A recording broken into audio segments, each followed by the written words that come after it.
ஸ்ரீலங்கா மக்கள் கட்சி ஸ்தாபகர் விஜய் குமாரதுங்கவின் 26வது ஆண்டு நினைவு தினம் இன்று அனுஷ்டிக்கப்பட்டது. இதனை முன்னிட்டு சீதுவையில் நினைவு நிகழ்வு ஒன்றும் ஏற்பாடு செய்யப்பட்டிருந்தது.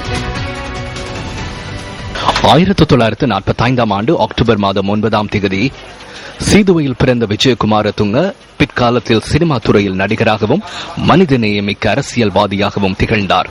1969ஆம் ஆண்டு சுகதபால செனரத் இயக்கிய ஹந்தானே கதாவை எனும் திரைப்படத்தினூடாக சினிமா துறைக்கு பிரவேசித்த அவர் 3 தசாப்த காலமாக நடிப்பு துறையில் நீடித்தார்.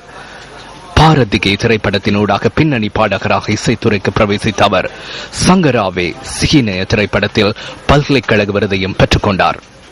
1977ஆம் ஆண்டு அரசியலுக்குள் பிரவேசித்த அவர் இனங்களுக்கிடையில் நல்லிணக்கத்தை ஏற்படுத்துவதற்கு பெரிதும் பாடுபட்டவர். 2 பிரதமர்களின் புதல்வியான சந்திரிகா பண்டாரநாயக்கவை திருமணம் முடித்த அவர் 1988ஆம் ஆண்டு இன்று போல் ஒரு நாளில் துப்பாக்கிச் சூட்டுக்கு இலக்காகி உயிரிழக்கும் போது 2 பிள்ளைகளின் தந்தையாக இருந்தார். சீதுவையில் உள்ள விஜயகுமாரதுங்கவின் உருவச்சிலைக்கு இன்று காலை மலர் அஞ்சலி செலுத்தப்பட்டு அவரது 26வது நினைவு தினம் நினைவு கூறப்பட்டது.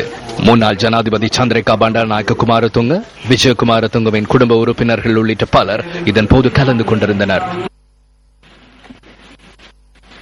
சர்வதேச அழுத்தத்தினூடாக மின்சார கதிரையில் அமர்த்துவதற்கான முயற்சி தொடர்பில் முன்னாள் ஜனாதிபதியிடம் ஊடகவியலாளர்கள் கேள்வி எழுப்பினர்.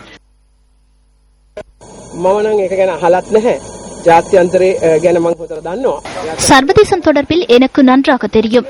சர்வதேசத்துடன் மிகப்பெரிய தொடர்பு எனக்குண்டு. அது தொடர்பில் நான் எந்த விடயமும் இதுவரை அறியவில்லை. அது வாக்குகளை பெற்றுக் கொள்வதற்காக கூறப்படும் பொய்யாகும். சர்வதேசத்தில் இடம்பெறும் விடயங்கள் குறித்து எமக்கு நன்றாக தெரியும். அவ்வாறு ஒன்றுமில்லை.